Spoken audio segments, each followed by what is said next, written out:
What's up, y'all? Shane back with you in the studio, and I have my good friend, best-selling author, Edgar Award-winning author. I might add, laundry list, more accolades from Amazon, New York Times, USA Today.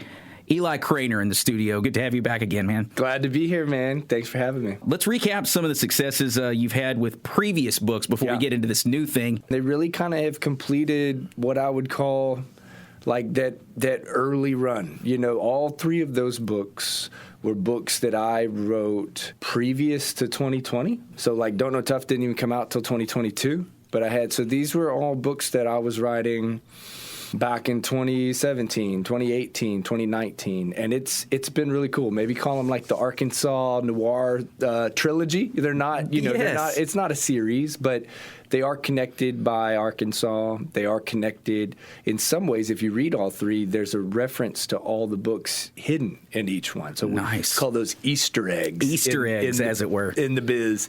But yeah, man, they have really just kind of given me, like a nice launching pad to get everything that I was hoping to get in terms of a career, trying to make a career out of my words and this weird old imagination that I have. No kidding. Well, it's paid off, I'd like to say. And just a little bonus tidbit here for our listeners.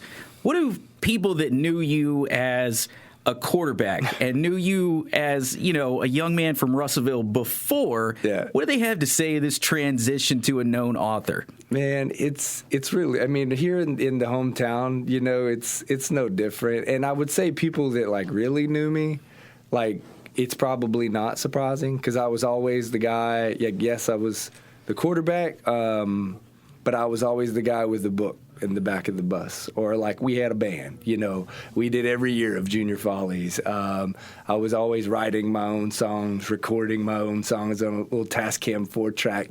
And then in college, I was an English literature major, so I always had one foot in the English department, one foot in the locker room, the field house. From the outside looking in, I'm sure it's a strange thing to go from a quarterback to a coach to a novelist. But for the people who know, it's not that strange. Reading your works, it's evident you're from here. They are very, very Arkansas. So speaking of location, we talked about how connected you are here locally to the Arkansas River Valley.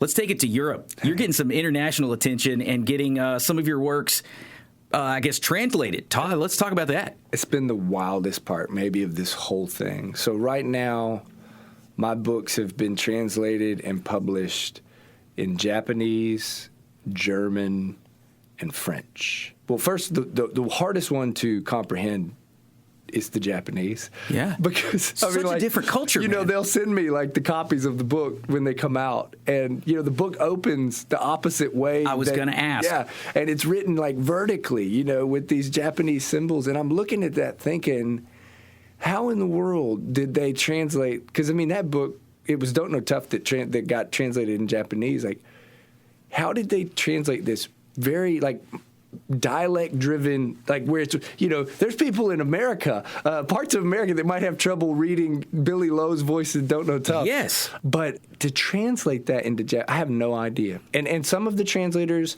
they'll correspond with me, they'll go, like, what does this exactly mean? The Japanese translator did not. So I have no idea what's going on. In Germany, they published Don't Know Tough first, and they're about here in the next month or so. Ozark Dogs will come out over there. And then Ozark Dogs just came out in France. And I'll tell you, France is a very book-friendly, very author-friendly community. That tracks. Yeah, it's very, they kind of back in the day when we would... in America, back when Hemingway and Faulkner were some of the biggest celebrities in the world, and they were novelists, that still kind of has a footing in France. It's very strange to me that, there would be people in the Japanese culture that are reading that are, I'm sure they've got questions. Oh, well, tell me about it. I lived down in Boca Raton, Florida, when I played football down at Florida Atlantic, and I remember there were guys on that roster that would look me straight in the eye and be like, Arkansas, is that a state? Like, right. Like, had no idea. So, yeah, like, to think this little... this small state that you maybe don't read about or see about much in entertainment is having some sort of impact in these other worlds. Eli Cranor, thanks so much for being in. Mississippi Blue 42 on the way. Check out EliCranor.com. We're going to be back with more from Eli Cranor very, very soon. Keep it tuned here.